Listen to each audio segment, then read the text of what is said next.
My name is Phil Price and I am the Programme Director for the undergraduate degree in Strength and Conditioning Science.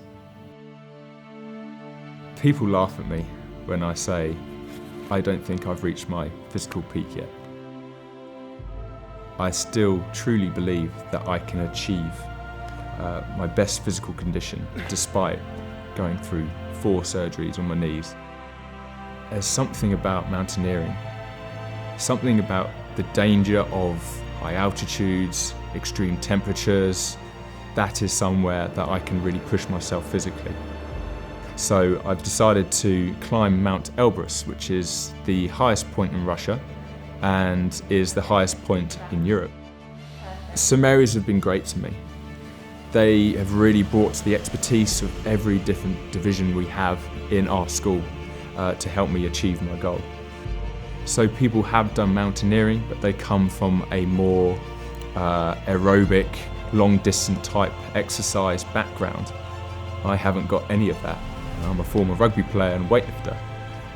So this means I have to completely change everything I do just to have a chance of reaching the summit. And this challenge, not only this physical challenge, but also this mental challenge of completely changing my approach to training and all the little things that come together really excites me. It seemed like the perfect challenge for a strength-trained athlete with shot knees and asthma who has never been above 2,000 metres before. I mean, think about it. What could possibly go wrong? Fortunately, I'll be working with some of the best experts and facilities in the country.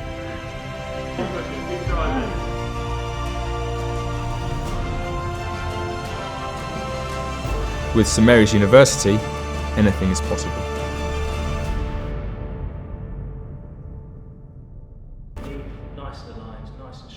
So my name's Nick Perham and I'm a lecturer here on the Sport Rehabilitation Programme. It's a specialist sport and exercise medicine programme, and students on the course will actually learn the skills, the theory and the practical skills required to assess and rehabilitate a range of neuromusculoskeletal injuries.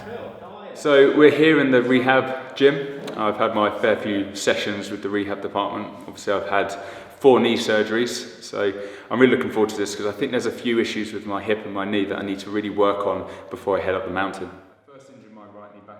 So when Phil does this challenge, his body's going to be going through a range of different challenges really, both from physiology, psychology. I guess where we come in is the stability of that knee.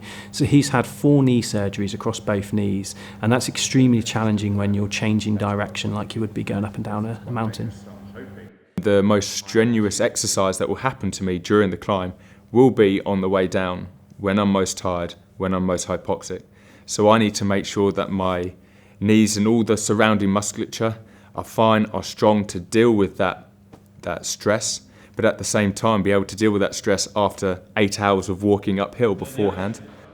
We started off by having Phil on the plinth itself, and we had a look at not just the knee but the hip and the ankle, because if those joints aren't working very well, the knee can actually get damaged.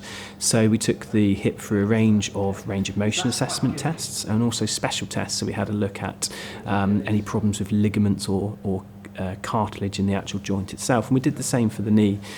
So we took the knee through a range of motion assessments, and I tested various special tests which look at the integrity of the ligaments, so particularly the anterior cruciate ligament, which Phil had injured previously and had surgery on, and the medial and lateral collateral ligaments, which provide stability to the outside of the knee.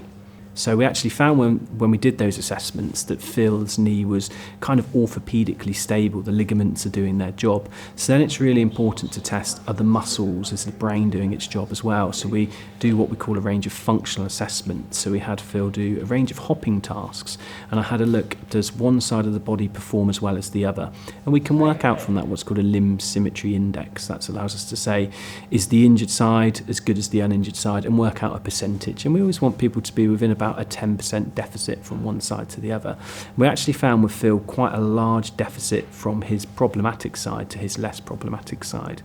So then what we did is we really honed in on a range of specific exercises, trying to strengthen up the muscles around the hip, the muscles around the knee, and the muscles around the ankle to provide that functional stability that Phil is going to need when he goes up and down this mountain, changing direction. That was a really good session. What I love about sports rehab is it's so much harder than you think it is, because even though you're not lifting heavy weights, they're so specific what you need to do, and they're really highlighting your weaknesses. And what I love as well is that every time I go to a rehab session, I learn a little bit more about my body. So if I could, I'd have these every week. So I think the keys to Phil's success from my perspective are really going to be focusing in on making sure that knee doesn't become painful, so it's nice and stable, the muscles around it are protecting it. And then there's the other things which the other aspects of the multidisciplinary team will look at: the psychology, the physiology, the strength and conditioning support that he's had. My name's Paul Hoff, and I'm a lecturer on the Health and Exercise Science programme, and I also work in our Human Performance Laboratory as a sports scientist. The Health and Exercise Science programme looks at both the promotion of health and physical activity in order to prevent, treat and manage chronic conditions such as obesity and diabetes. The other element of the programme looks at the practical elements of exercise and how exercise can be programmed for individuals to improve their conditions or prevent them from getting conditions such as heart disease in the first place. So we're here in the physiology lab, and I'm about to do a VO2 max test with Paul. I'm really not looking forward to this. It's not my forte, but I'm actually quite excited to see how well I can really push myself. In order to do this type of challenge that Phil's undergoing, you need a good level of cardiorespiratory fitness, and that just means that your cardiovascular and respiratory system are able to efficiently deliver oxygen to the muscles. So individuals with a higher level of cardiorespiratory fitness will find long durations of exercise much easier than individuals with lower levels of cardiorespiratory fitness, because they're working at a relative lower percentage of their maximum. So this type of test is important not just for performance, but it's actually really important for health as well. When Phil first came into the lab, we took his height and his body mass, which is a standard procedure, so we get the characteristics of the subject we're testing. We then fitted Phil with a ECG, which stands for electrocardiogram, and this measures Phil's heart rate response to exercise. So the main one we're interested in is heart rate during the test. Then we got Phil doing a warm-up on the ergometer, so just to get him used to the cycling, wearing the mask as well, because that can feel a bit alien at first if you've not worn one during exercise. And then once we'd got him familiarised with the ergometer and the mask, we started the test. So the ergometer, what happens there is it's electronically controlled, and it progressively adds more resistance. So therefore pedalling gets harder. So in essence, it's essentially like cycling up a hill, and it just gets harder and harder throughout the test until Phil could no longer continue. So at that point, Phil was consuming the maximum amount of oxygen he was able to, and that was his VO2 max. So what we're looking for in that type of test is fatigue between 8 and 12 minutes, and Phil's test was just under 9 minutes, so it was what we call a good test. Phil's VO2 max was comparable to an average that we'd see in the everyday population. So it wasn't quite up there with some of the endurance athletes we work with, but one of the things that Phil's going to be doing over the next few weeks is working on this through doing cardiovascular training on a regular basis in order to improve his aerobic fitness. That was just as hard as I thought it was going to be. I'm actually quite disappointed. Yes, I've got average VO2 values, but I want to be more than average. That's what I'm really striving for, so I can really achieve something on this mountain. So I've got a lot of work to do. On the whole, I think Phil's well prepared for this challenge, as he is, and over the coming weeks, his training's really going to prepare him to do well, and I'm sure he's going to complete the challenge without problems. My name's Emily. I've been working here at St Mary's for 3 years, and I work predominantly on the strength and conditioning and coaching science degrees. Our programme aims to develop students and provide students with the knowledge and practical skills to work in the industry, either as a strength and conditioning coach or in a kind of more coaching science industry. So we're now in the Performance Education Centre. This is my favourite room. Obviously it's the Strength and Conditioning Suite. But today we're going to be working on some strength and conditioning skills I actually haven't done since my last surgery, so it should be quite a learning experience. So Phil's body will be going through a lot undertaking this challenge. One of the main things with this challenge is that the terrain is going to be varying.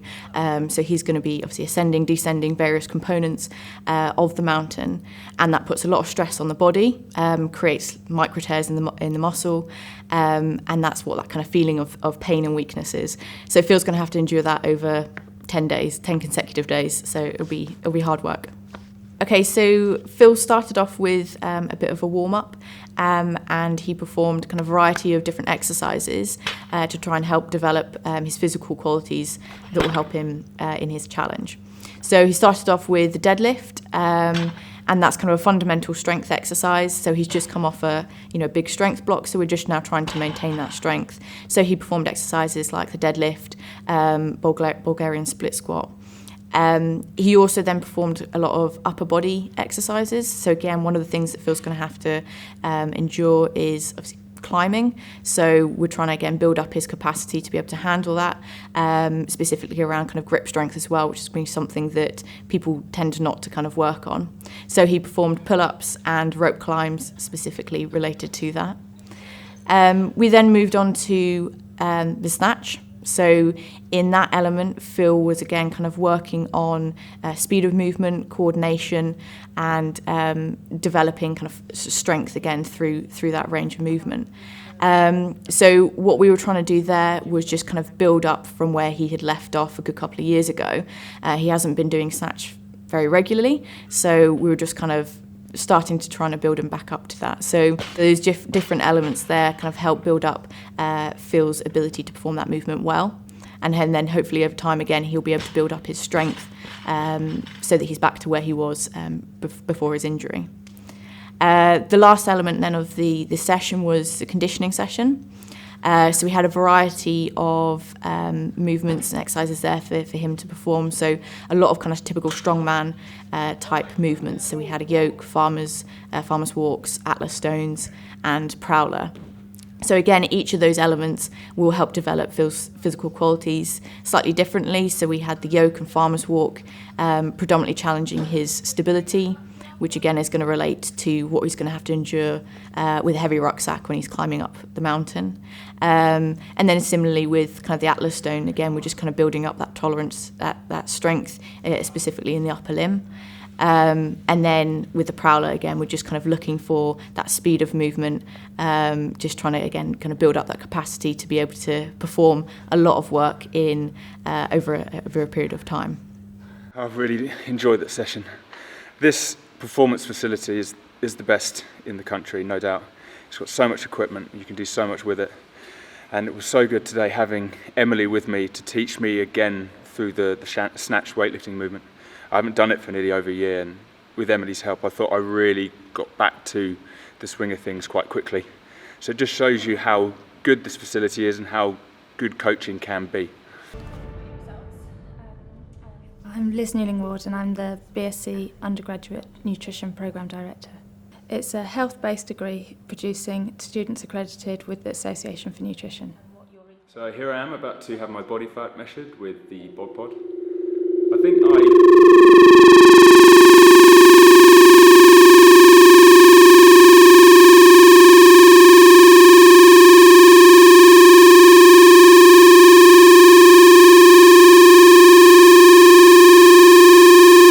This morning we looked at Phil's body composition using the air displacement plethysmographer, also known as the bod pod. This looks at whole body densitometry to determine his body composition, both his fat and fat-free mass. It's a safe and non-invasive system and has very good reliability. When measuring using the bod pod, we input certain data into it. We have to put in his information about his height, and then the bod pod has some scales attached to it which are previously calibrated. After that, Phil then sits in the bod pod and it takes 2 measurements. Unfortunately, this morning there was a slight discrepancy between the 2 measures. This might be because he wasn't breathing, if he wasn't relaxed enough, or if there was any slight movement between the 2 tests. So we took a third measure, and then the test results were consistent. Following that, we got the printout of the results, and it demonstrated that he had 9.5% of body fat and 91.5% of fat-free mass. So coming out at 9.5%.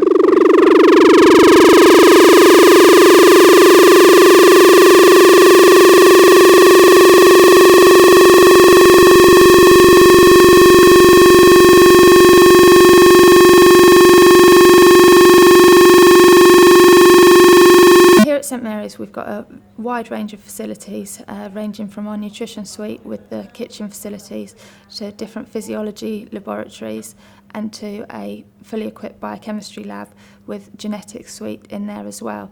So we've got a really wide range of highly technical laboratories and staff. I'm Jill Horgan. I'm the Academic Director for the Health Programmes, but more specifically I'm actually a registered sports dietitian. So here we are in the kitchen, and a few days ago I sent my food diary to the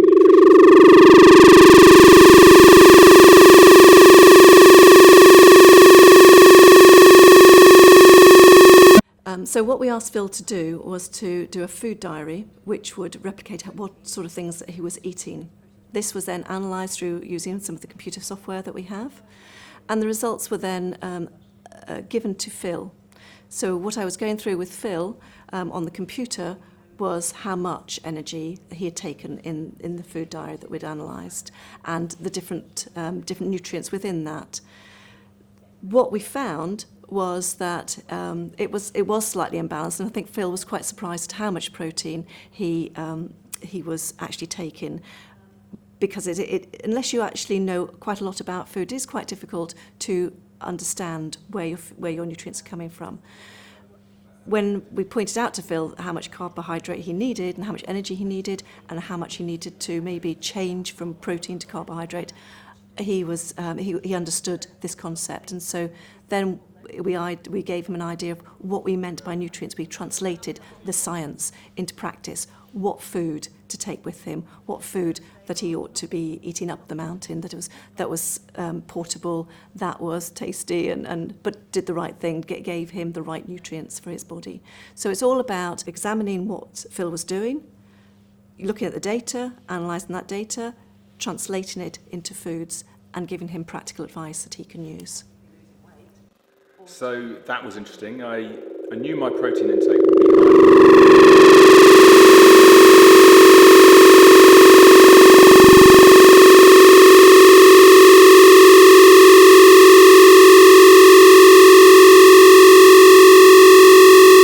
So if Phil doesn't increase his body fat, he may well find that his energy reserves are very low. If his reserves are low from both the body fat that will be used as an energy source and the diet that he's eating, if they are not sufficient, he actually will not be able to perform, i.e. climb the mountain. Either it'll take him too long and therefore he'll fatigue, or he won't be able to complete it at all. So my name is John Patterson, and I'm the Programme Director for Sports Science undergraduate degree. And I also teach on the Master's Programme for Applied Sport and Exercise Physiology. Sports science, if I was to describe it, is really the study of human body during exercise and how we use scientific application to underpin sporting performance, really. So we've arrived at the altitude chamber, and this is going to be my first session at altitude. So I've never been above 2,000 metres, so this will be interesting. Fingers crossed I don't pass out. So what we're doing with Phil is we are going to look at a couple of aspects of his challenge. So we're going to look at what happens at sea level physiologically. So we're looking at oxygen uptake, as we've said. That's one of the challenges of going to altitude. And then we're going to take him up to close to the summit of Mount Elbrus and look at those responses at 5,000 metres, basically, and see how they change. So how much does that increase the physiological stress on Phil as he's hiking up the last phase of his ascent? So the sea level trial that we did, we basically just replicated what we were going to do at altitude. So we set up the treadmill at 25% gradient. We set the speed at 2.5 kilometres an hour, which might seem very slow, but at that gradient that's quite difficult. We then fitted a heart rate monitor to Phil. We measured him up for his face mask, so we were going to collect gas exchange during the little walk on the treadmill. We also fitted a pulse oximeter to his finger so we could measure the oxygen saturation in his blood. Gone walking for 10 minutes. Basically, during that process, we were interested in looking at oxygen uptake, so submaximal VO2, his SpO2, which is the oxygen concentration in his blood, heart rate, minute ventilation, so how much is he breathing, how fast. One of the things that we expect to happen when he goes to altitude is to start hyperventilating, so his breathing rate increases. So we did that for about 10 minutes just to kind of get some steady state exercise. Then for the altitude session, we essentially recreated the same scenario. The only difference is we slowed the treadmill down a little bit, so we were walking at 2 kilometres an hour. We set the altitude at 5,000 metres and 8 degrees to try and make it a bit colder and make it feel like it was more on a mountain top. And went through the same process, got him walking for 10 to 15 minutes at that altitude. And again, we were looking to see how Phil responded. So physiologically and physically, how much more stress did he feel? You know, could he notice the difficulty in breathing? Did it affect maybe his, feeling dizziness or short of breath, lightheaded, those types of things? So again, we examined the VO2 value, which was a little bit lower. We'd expect it to be somewhere between 20 and 25% lower than at sea level. We also looked at his SpO2, which again was quite a lot lower than sea level. So at sea level, I think it was about 98% saturation. When we did the trial at 5,000 metres, it was averaging around 72%, somewhere around there, fluctuating around there, that's quite a big difference. So I think Phil initially felt a little bit lightheaded. You could definitely notice the change in reduced oxygen in the air. So being at 5,300 metres, somewhere around there, 5,000 metres, it's equivalent to 11% oxygen in the air. When we consider at sea level, it's 21% roughly. So almost half the oxygen availability. So yeah, to start with, Phil felt a little bit lightheaded, maybe a little bit dizzy. You could definitely notice a change in breathing, shortness of breath. But once he got going, then he got used to that and overcome that and was quite fine. But obviously, what we did today was a very small amount compared to what he's going to face when he actually climbs Mount Elbrus. Yeah, that was an experience. I'm quite happy I didn't pass out, but definitely at the beginning, when you're just sort of standing there, then when you start walking, you can really feel the lack of oxygen. You start to feel quite dizzy. But after about 5 minutes, I really felt I adapted to it. So I think that's really quite encouraging. So let's do more of this. I have no doubt Phil will be successful, but, you can never tell. Not everyone reacts the same to altitude. So we might think that he's going to do great, and he might really struggle on it. It's one of those things we just can't predict. I would say he might have a slight advantage in he's not aerobically that fit. He's sort of recreationally trained from an aerobic point of view, and that seems to be quite beneficial for those going to altitude, rather than being actually more aerobically fit.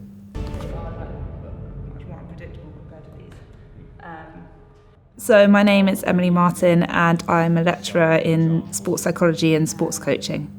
I also teach on the sports coaching modules, so sports coaching students are also able to integrate within the sports psychology sessions. They also take those modules as well. So I've just arrived for a sports psychology session, and I've always been quite anxious about my knees.